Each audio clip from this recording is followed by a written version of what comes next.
하나님 말씀 마태복음 10장 34절에서 38절까지입니다. 마태복음 10장 34절에서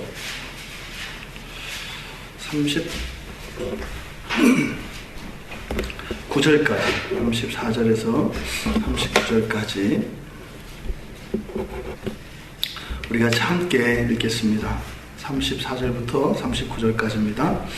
내가 세상에 화평을 주러 온 줄로 생각하지 말라. 화평이 아니요 검을 주러 왔노라. 내가 온 것은 사람이 그 아버지와 그 어머니와 며느리가 시어머니와 불화하게 하려 함이니 사람의 원수가 자기 집안 식구리라. 아버지나 어머니를 나보다 더 사랑하는 자는 내게 합당하지 아니하고 아들이나 딸을 나보다 더 사랑하는 자도 내게 합당하지 아니하며 또 자기 십자가를 지고 나를 따르지 않는 자도 내게 합당하지 아니하니라. 자기 목숨을 얻는 자는 잃을 것이요 나를 위하여 자기 목숨을 잃는 자는 얻으리라. 아멘. 잠시 기도하겠습니다.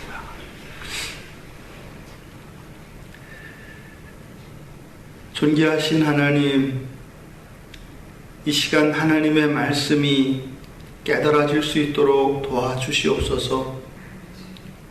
깨달아진 그 말씀이 하나님의 생명이 되게 하여 주셔서 저희들 안에 심겨지게 하시고 그 말씀의 빛으로 저희들 내면의 어둠이 깨끗이 물러가며 저희들의 육신과 저희들의 삶의 병적인 것들과 잘못되어진 것들이 회복되어지는 은혜를 내려 주시옵소서.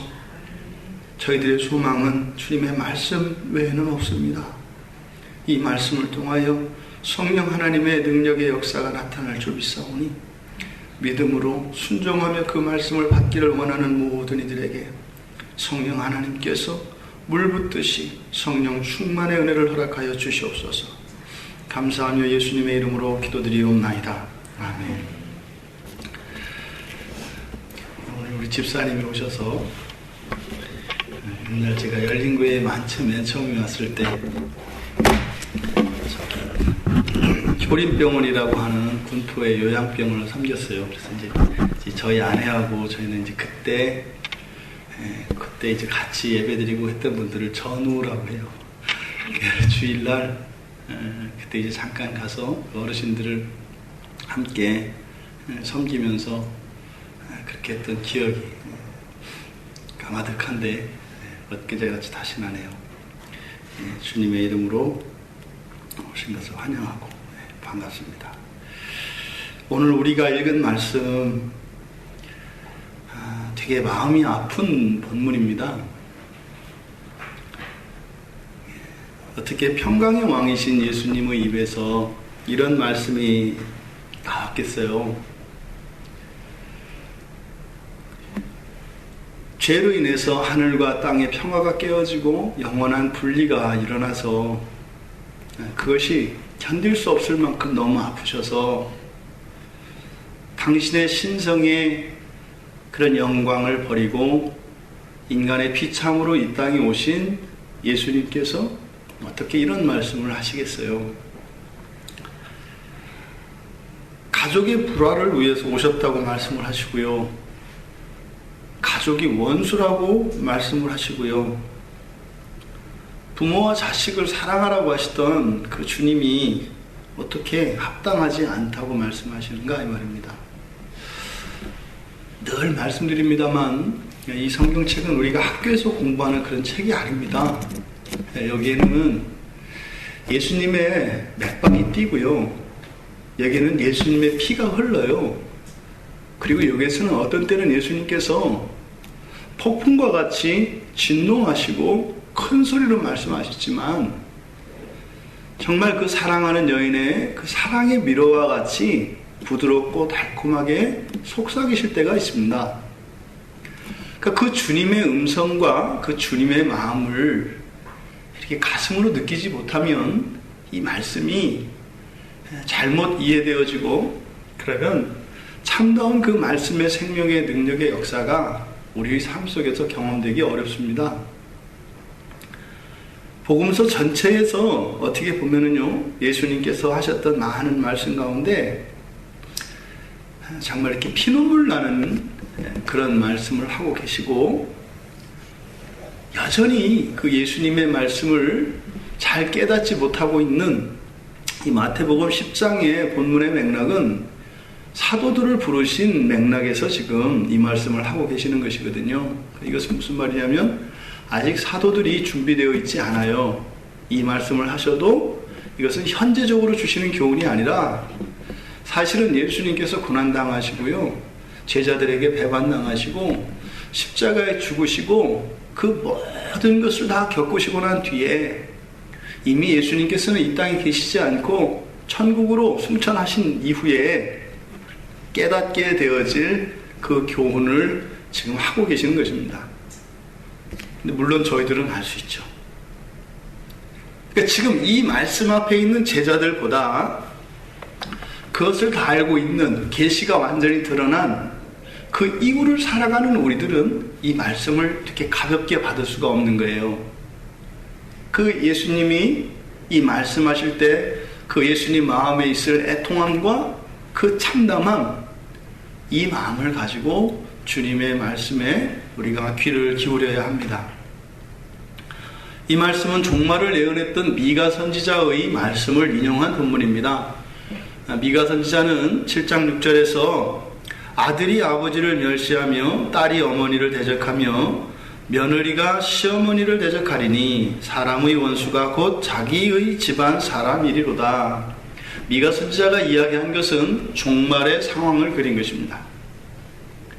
이제 종말이 오면 이런 상황이 올 것이다 라고 말씀을 하셨던 것이에요. 근데 지금 예수님께서 지금 이야기하시는, 그러니까 이 문맥은 무엇이에요? 제자들을 놓고 예수님이 이제 이 세상을 제자들에게 맡기고 하늘로 올라가신 이후에 이들이 이 세상을 섬기면 이 세상의 생명을 구원하는 일로 쓰임받을 때 이들의 머릿속에 있어야 하는 최종적인 종말의 상황에 대해서 지금 말씀하고 계시는 것이다, 이 말입니다.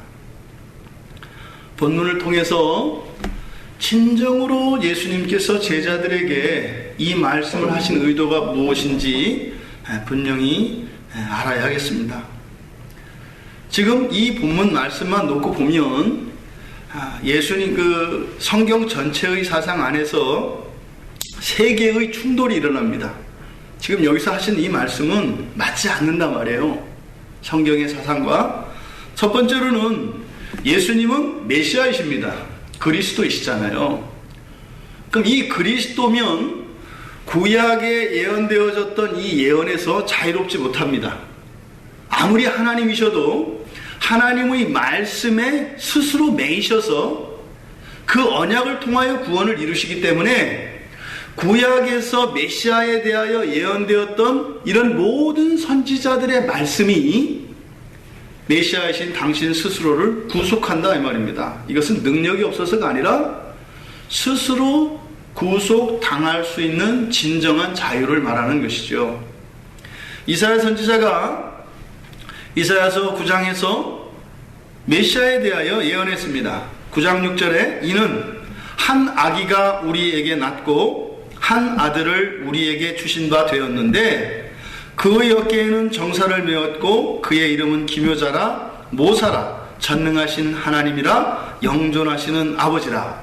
그리고 마지막이 평강의 왕이시라. 자칫 지금 예수님이 사역하시던 공생의 기간에는 이 바리새인과 서기관과 제사장들은 틈만 나면 이 예수님의 그리스도 되심에 대하여 흠집을 내려고 하는 사람들입니다. 그러니까 지금 이 말씀은 굉장히 치명적인 말씀이에요. 더군다나 이사야 선지자를 통하여서 메시아의 예언으로 가장 중요시 여기던 본문 중에 하나가 이 9장 본문인데, 이 본문 말씀의 정면으로 모순되는 말씀을 하고 계시다, 이 말입니다. 그것은 무엇이겠어요? 굉장히 중요한 내용이고 이것은 피해갈 수 없는 상황이라는 것을 예수님께서 전제하고 계시는 것입니다. 그러니 첫 번째의 충돌은 바로 구약의 선지자의 예언과의 충돌이었습니다. 두 번째로는 구약 성경 전체 그리고 유대의 이런 전승과의 충돌입니다. 구약 성경에서 출애굽기는 출애굽기 20장은 특별히 모세에게 하나님께서 직접 써주신 십계명 사건이 이제 기록되어 있는 것입니다. 이 십계명은 유대교 신앙에서 기독교 신앙에서도 가장 중요한 성경의 본문입니다. 그 하나님이 주셨던 십계명 가운데 사람 사이의 관계를 규정한 첫 번째 계명이 바로 부모에 관한 계명입니다. 지금 여기에서는 뭐라고 하시죠? 아들과 아버지가, 딸과 어머니가, 심지어는 서로 원수가 된다고 이야기합니다. 화평하고 서로 사랑하고 존귀하는 것이 아니라 여기서는 원수가 되고 불복종하고 대치하고 서로 싸운다고 이야기를 합니다. 신명기 27장 16절에서도 그의 부모를 경홀히 여기는 자는 저주를 받을 것이라, 그리고 모든 백성은 아멘할지라 라고 말씀을 합니다. 부모에 대해서 효도하고 공경하는 것, 이것은 사람의 근본된 도리이며 하나님이 이 세상 통치자로 하늘나라의 질서의 첫 번째 가는 이 피조세계에서의 질서의 원리입니다. 잠언에서도 수차례 이 부모에 대하여 효도할 것이 많이 나옵니다. 그 가운데 23장 25절에 보면 내 부모를 즐겁게 해라, 너를 낳은 어미를 기쁘게 하라. 자식들의 평생의 사명은 부모를 기쁘게 하는 일입니다. 이것이 성경의 사상이에요. 그런데 지금 예수님께서 말씀하시는 것은 정반대, 그런 구약과 유대의 모든 전승들을 부숴버리는 듯한 그런 말씀을 하고 계시단 말이에요. 아버지나 어머니를 나보다 더 사랑하는 자, 아들이나 딸을 나보다 더 사랑하는 자, 십자가를 지고 나를 따르지 않고 자기의 길을 가는 자 합당하지 않다고 말씀을 하십니다. 심지어는 지금 마태복음 10장입니다만 마태복음 10장 뒤에 19장에 가면 가장 큰 계명이 무엇입니까? 라고 하는 그런 질문에 대해서 바로 부모를 공경하고 이웃을 자신과 같이 사랑하라 라고 하는 이 가장 큰 계명을 말씀하심으로써 구약에서 또 십계명 전체에 대한 그 사랑을 전체의 그 계명을 사랑으로 통합시키시는 그런 말씀이 있습니다. 이게 그것과도 정반대가 돼요. 세 번째로는 또 산상수훈과도 충돌이 일어납니다. 산상수훈에서 5장 9절에 마태복음 5장 9절에 화평케 하는 자는 하나님의 아들이라 일컬음을 받을 것이라 합니다. 그럼 인자라 하셨던 그 예수님이, 하나님의 아들이라 하셨던 그 예수님이 화평케 하러 온 것이 아니라 오히려 불화하러 너희들에게 화평을 깨러 왔다라고 하는 이 말씀은 완전히 이것은 사실은 예수님의 메시아됨, 그리스도 되심을 부인하는 이야기로 들릴 수밖에 없는 것입니다. 그러니까 지금 이것은 표면적으로 드러난 이 말씀 그 밑에 감추어진 함의가 있다는 것이죠. 지금 예수님이 말씀하시려고 하는 무엇은 어떤 특별한 상황, 종말이라고 하는 상황이 있고 또 그 종말을 대비케 하려고 하는 특별한 의도가 여기 있다는 것을 우리가 알 수 있습니다. 예수님의 요구는 그런 것입니다. 부모와 예수님의 관계, 그리고 자녀, 자식들과 예수님의 관계, 그리고 십자가와 예수님 사이의 관계, 우열 개념으로 지금 비교하고 계세요. 부모는 어떻게 해요? 첫 번째 계명입니다. 하나님의 말씀이다 이 말입니다. 그런데 하나님의 말씀이 자칫 잘못 이해되어지면 어떻게 한다는 거예요? 하나님의 말씀으로 하나님의 말씀을 대적하게 된다는 얘기입니다. 신약에서 그런 일들이 많이 일어섰죠. 부모들에게 효도하지 않기 위해서 자기의 재산들이나 이런 것을 구제하지 않기 위해서 그들이 핑계대는 게 고르반이었어요.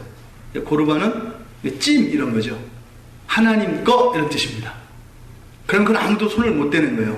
근데 사실은 하나님 것이 아니라 명의만 하나님으로 해놓고 자기가 사용하는 거죠.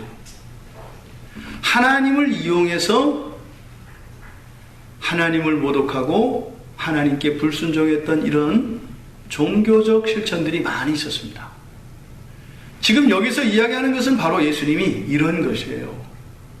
부모를 이야기하고 자식을 이야기하는데 이 사람들이 부모를 사랑하고 자식을 사랑하는 근거가 뭐예요? 하나님의 말씀이다 이 말입니다. 그런데 너희가 정녕 그 정신을 모른다면 그건 하나님의 말씀을 순종하는 것이 아니라 오히려 진노와 심판 아래 있는 자들과 다르지 않다라고 이야기하는 것입니다.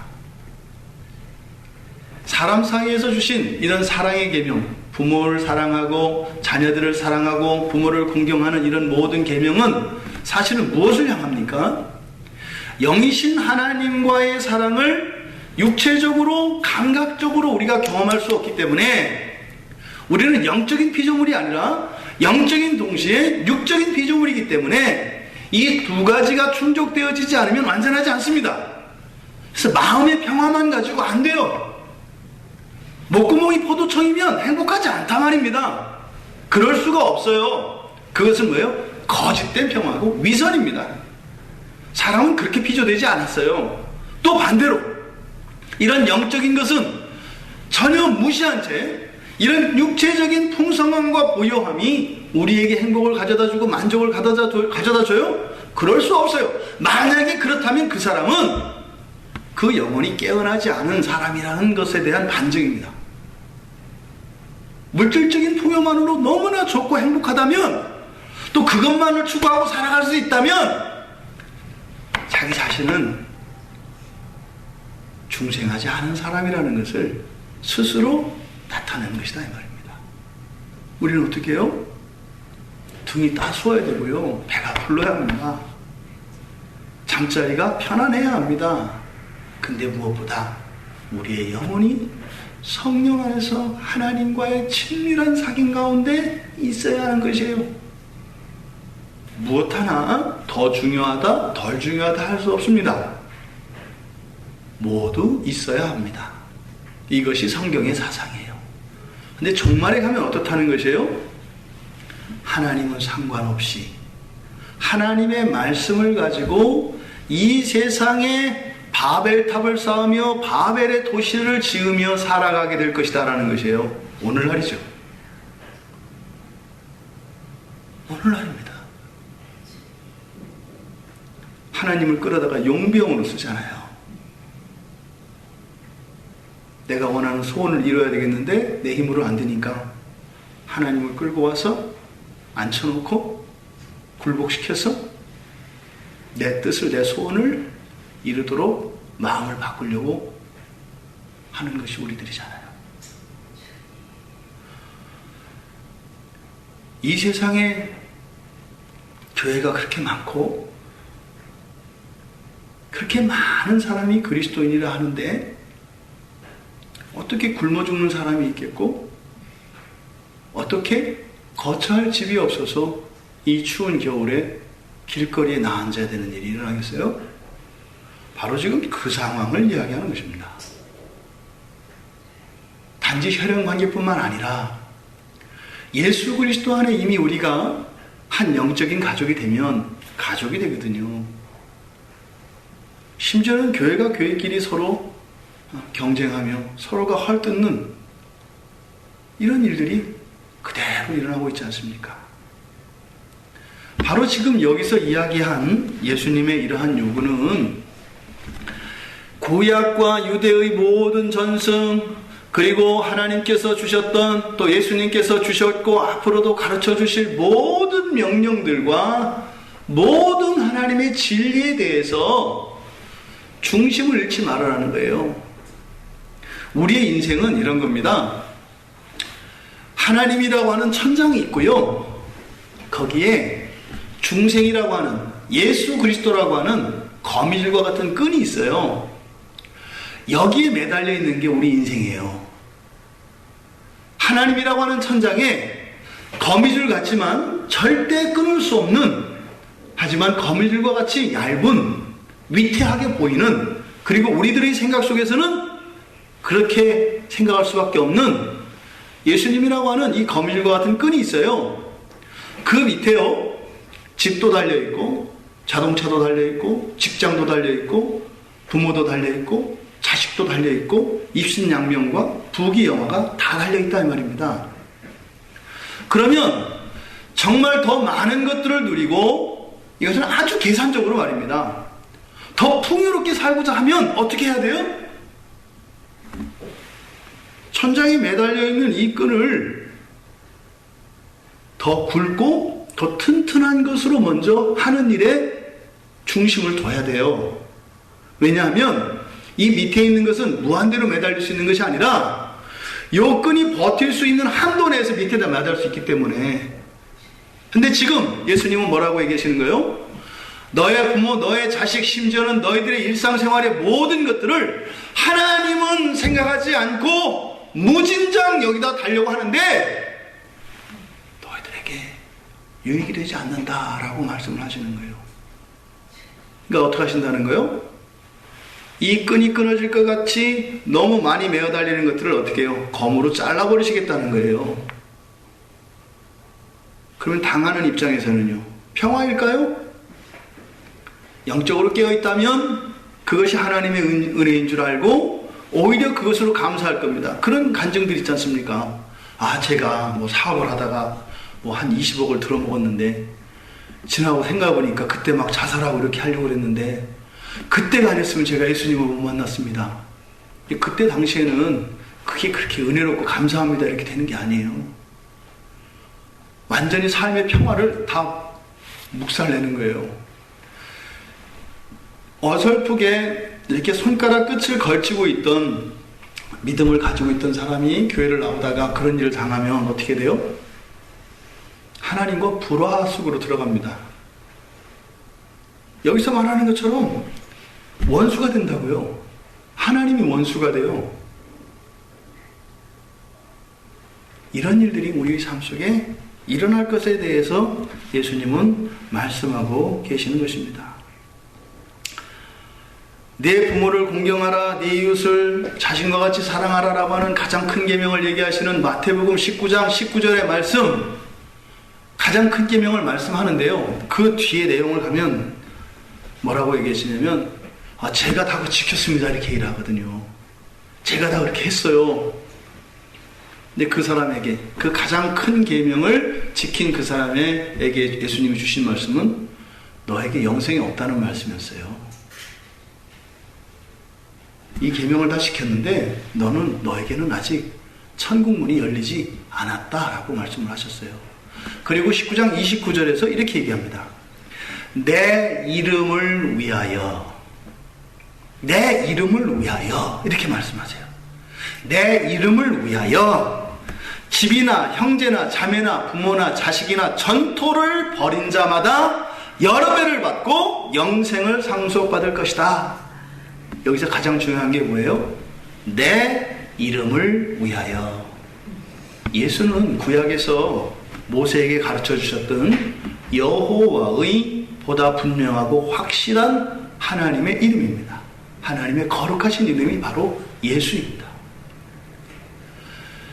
사랑하고 섬기며 구제하고 봉사하는 이 모든 것들이 예수의 이름을 위하여 하지 않는 것이라면 합당하지 않다라고 말씀을 하고 계시는 것입니다. 우리가 잊지 말아야 할 것은 무엇이에요? 천장에 매어 달려 있는 이 하나님과의 관계, 하나님과의 이 믿음의 분량, 이것이 가장 중요하다 이 말입니다. 안타까운 경우들을 봐요.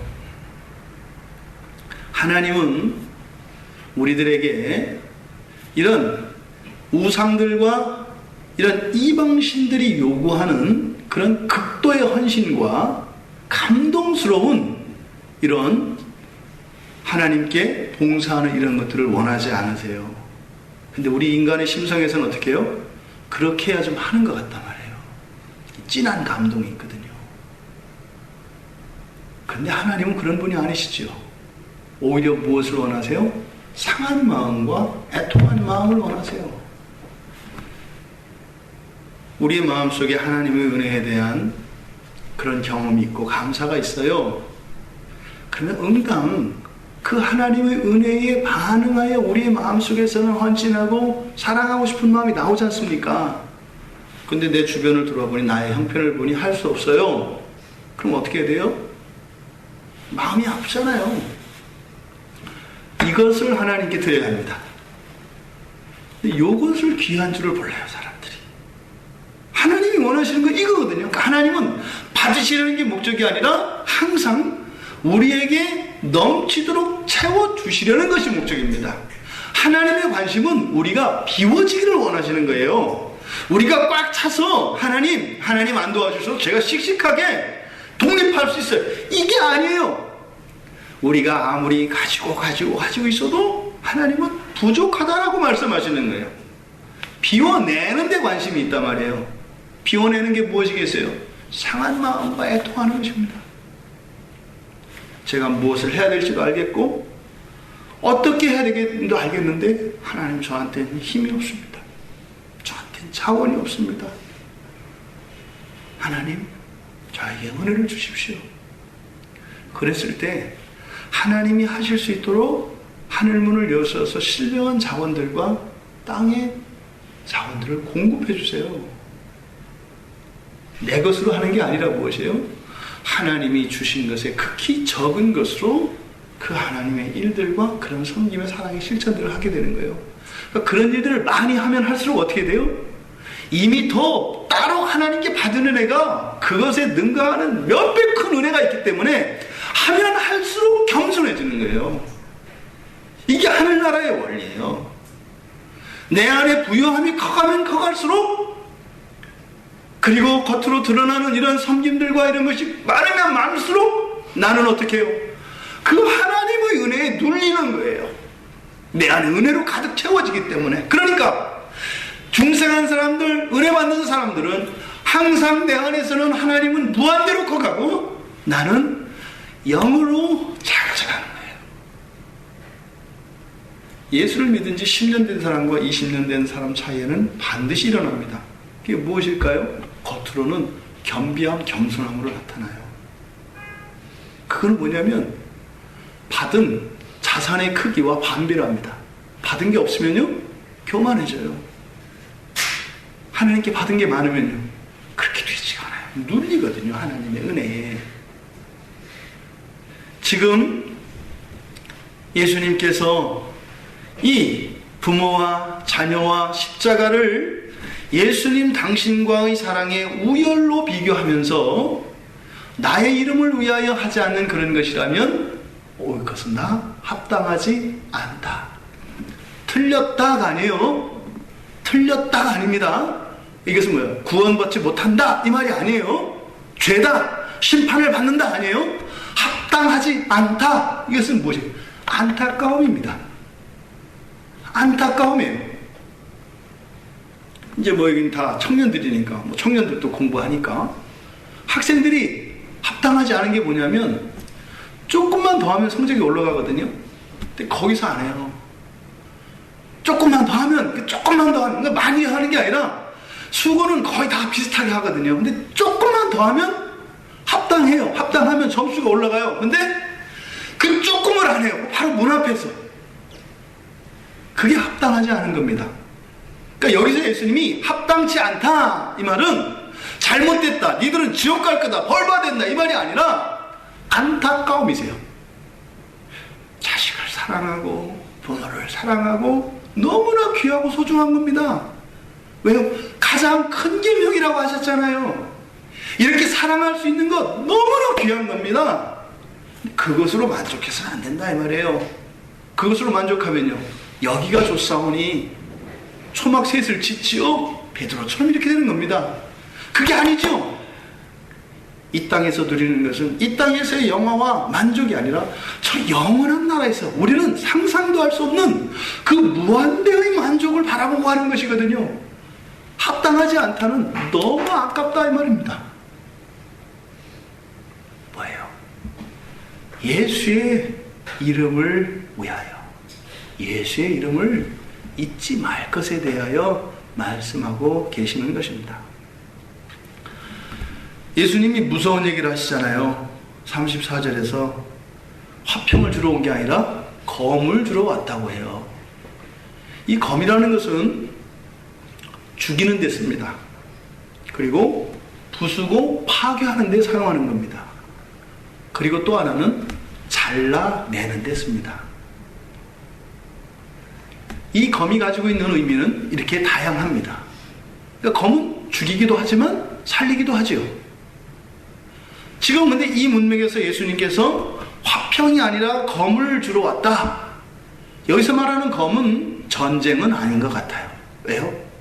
우리가 예수님에 대한 기본적인 이해가 있지 않으면 그래서 오해할 수 있다는 말입니다. 예수님은 앞서 말씀드린 것처럼 이사야 선지자를 통하여서 인자로 오신 메시아 그리스도이시기 때문에 그분은 누구예요? 평강의 왕이시다 이 말이에요. 그런데 이 세상에서 말하는 화평은 너희들이 말하는 화평에 의해서 진정한 평화가 이루어지는 것이 아니라 무엇이 필요하다는 거예요? 검이 필요하다는 거죠. 그럼 이 검은 어디에 쓰겠어요? 죽이고 파멸하는 데 사용하는 검이 아니라 베어내는 데 쓰는 검을 말하겠죠. 에베소서에서 우리가 전신갑주를 입을 때 말씀을 성령의 검이라고 하지요. 우리의 마음속에 그 뼛속 깊이, 우리의 심장 속 깊이 들어가 있는 그 죄를 도려낼 때 이 성령의 검으로, 이 말씀으로 수술을 하시지요.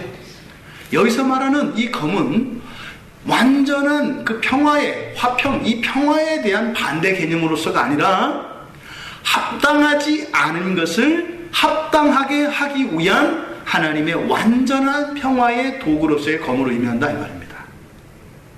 이 검을 잘못 쓰면 안 되죠. 이 검을 잘못 쓴 게 누군가요? 베드로입니다.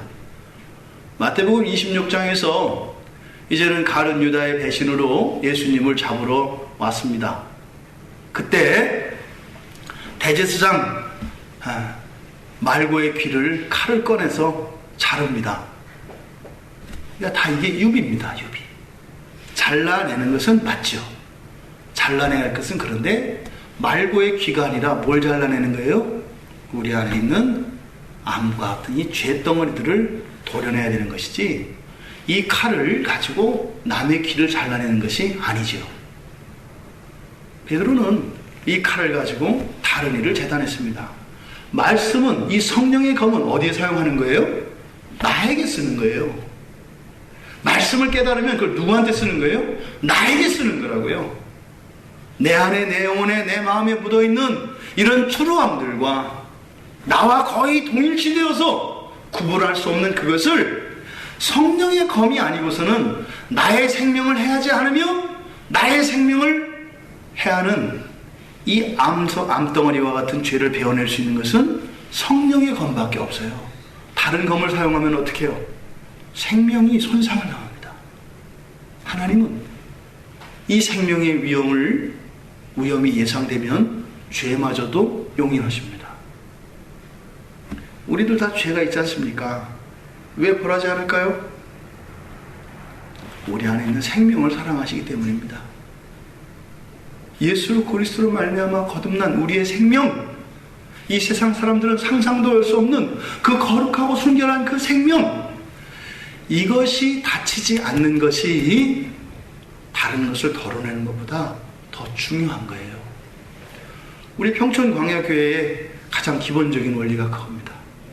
잘하고 훌륭해지는 게 아니에요. 사람들이 많아지고 그게 아니죠. 다치지 않는 게 첫 번째입니다. 다치지 않는 것, 낙오자가 생기지 않게 하는 것, 이게 첫 번째입니다. 더 많이 할 수 있고 더 빨리 갈 수 있어도 누군가가 뒤처져서 못 따라온다면 하면 안 되는 거예요. 왜요? 이것이 성경에 나타난 생명 존중 사상이기 때문에 그래요. 우리는 다 함께 가는 것이 중요합니다. 생명의 온전함이 중요합니다. 그러면 어떻게 해요? 이 검을 통하여 하나님께서, 성령께서 일을 이루어 가시는 것이에요. 그런 일들은 그래서 하나님께 영광으로 돌려지게 돼 있죠. 사람의 자랑이 아니라. 그런데 베드로가 그 칼을 뽑았을 때 바로 이어서 예수님이 뭐라고 하셔요? 잘못됐다고 이야기하신단 말이에요. 칼을 가지는 자는 다 칼로 망한다 그래요. 왔다 갔다 하시잖아요. 뭐 이상한 선생님이라니까요. 칼을 주라 그러더니 또 뒤에 가면 칼을 가지라고 하시거든요. 누가복음에서는 이제는 너희들의 전대 가방 다 팔아가지고 이제 칼을 가져야 할 때가 됐다 그래요. 이 문맥이 누가복음에 가면 그 뒤에 나오는 사건이거든요.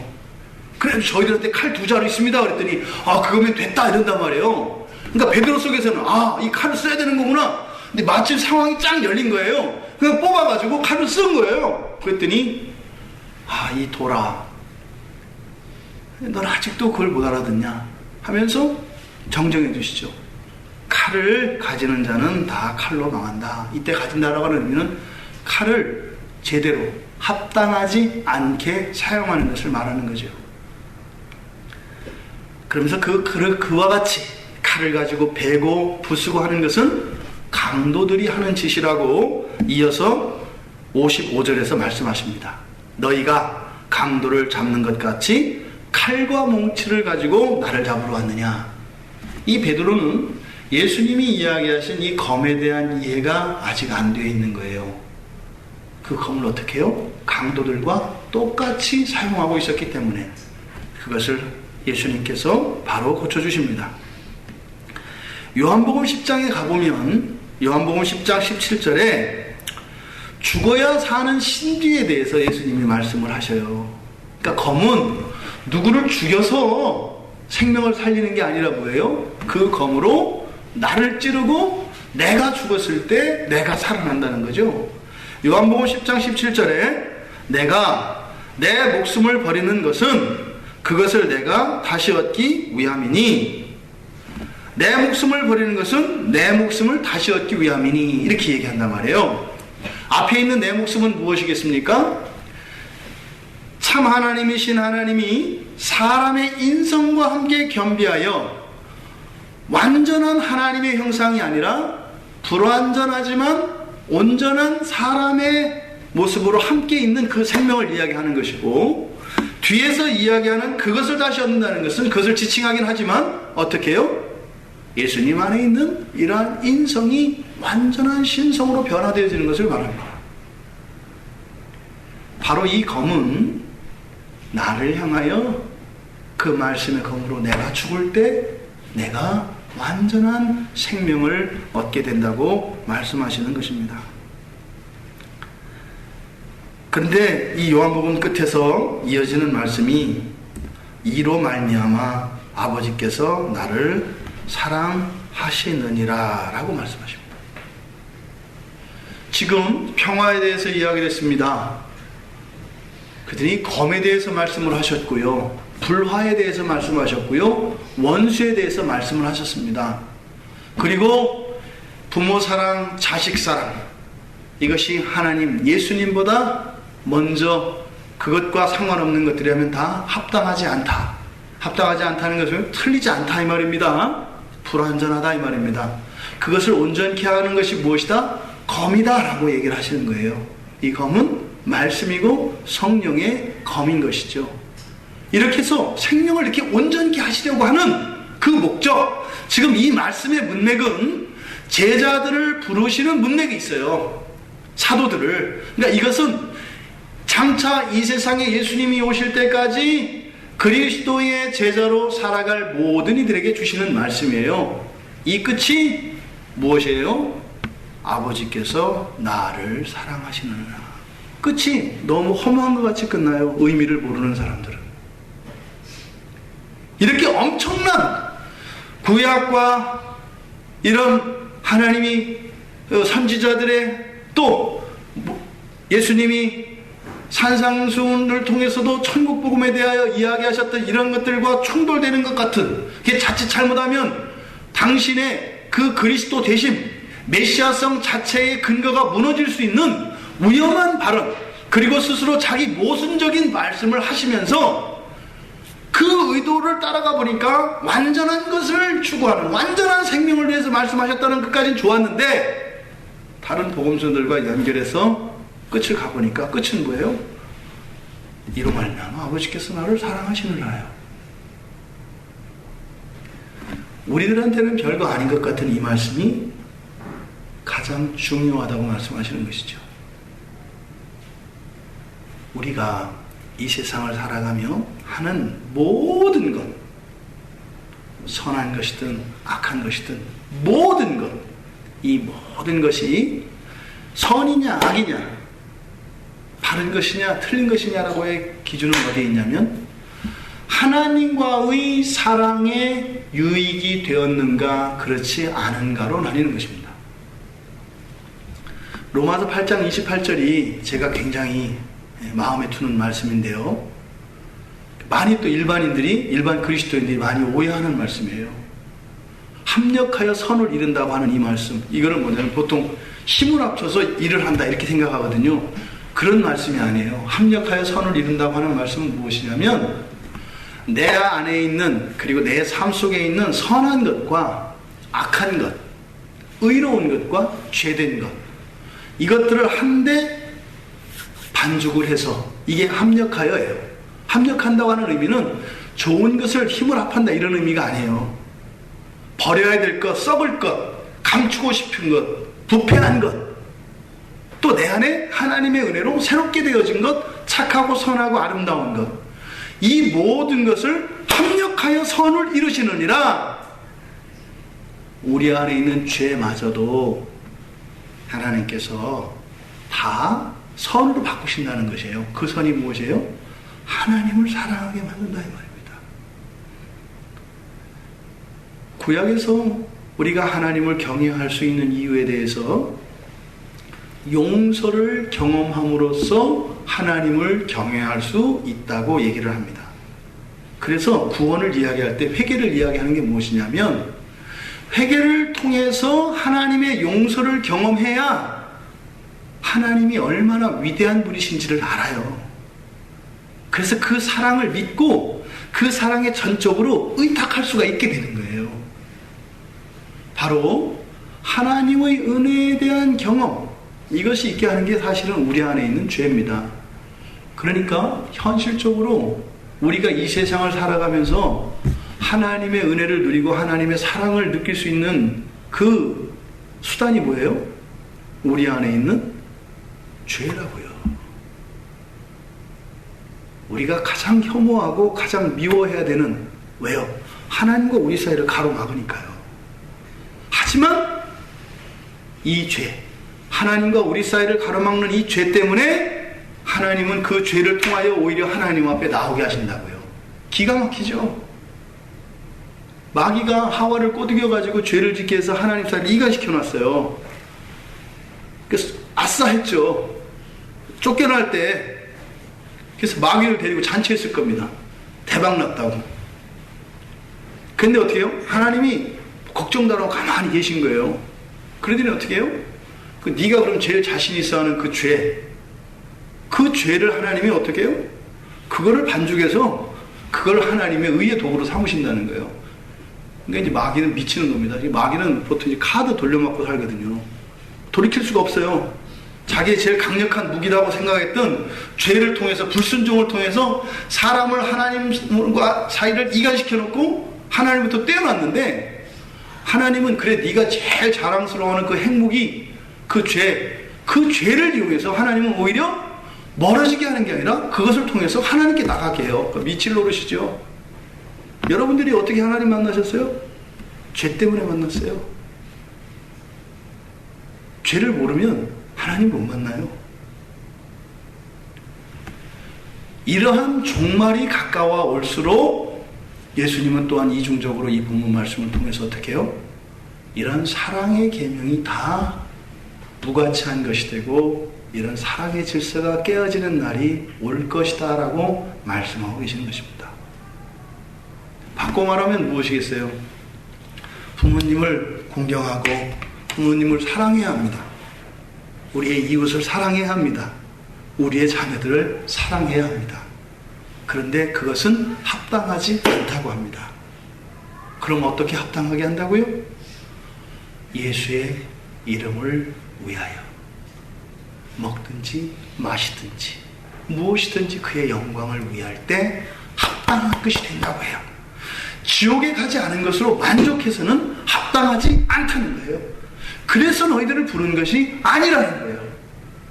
지옥에 가지 않는 것이 아니라 천국을 누릴 수 있는 천국의 영광이 무엇인지 아는 그런 하나님의 참다운 백성들이 되라고 말씀을 하시는 것입니다. 이 결과가 무엇이라고요? 하나님의 사랑이라고요. 여러분들이 천국을 소망하는 것이 무엇입니까? 그 이유가 무엇입니까? 하나님과 사랑할 수 있고 사랑받을 수 있기 때문이에요. 우리 교회가 광야교회잖아요. 광야교회는 담장이 없잖아요. 광야처럼 아무런 담장이 없는 곳에서 주님의 얼굴을 마주하며 사랑할 수 있기 때문에 우리가 천국에 가려고 하는 건 아니겠습니까? 오늘 예수님께서 제자들에게 화평을 주러 온 것이 아니라 검을 주러 왔다고 하신 이 말씀, 그저 지옥 가지 않고 예수 믿는 것으로 만족하고 그러지 마라. 합당하지 않다. 이 세상에서 천국을 누리며 살아라.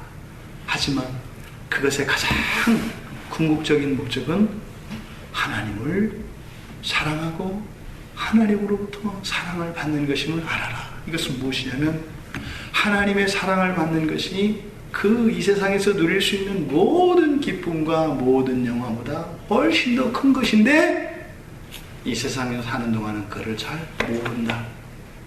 그래서 무엇이 필요하다? 검이 필요하다. 말씀과 기도, 이런 성령의 은혜가 여러분들 안에, 이 성령의 검이 끊임없이 우리를 자르고 베어내어서 합당한 사람들로 빚어지는 여러분들 되시기 바랍니다. 그래서 그 하나님으로부터 사랑받는 것이 너무 기쁘고 행복해서 만족할 수 없어서 목이 말라서 날마다 눈 뜨면 아직 주님 안 오셨어요? 마라나타 주여 오시옵소서. 하지만 이 세상을 살아갈 때는 주님의 말씀을 따라 이웃을 사랑하며 부모를 사랑하며 자식을 사랑하며 그렇게 살아가시되 사랑하면 사랑할수록 목이 말라지는, 예수님을 직접 뵙기 전까지는 만족할 수 없는 그런 합당한 여러분들이 되시기를 주님의 이름으로 축원드립니다.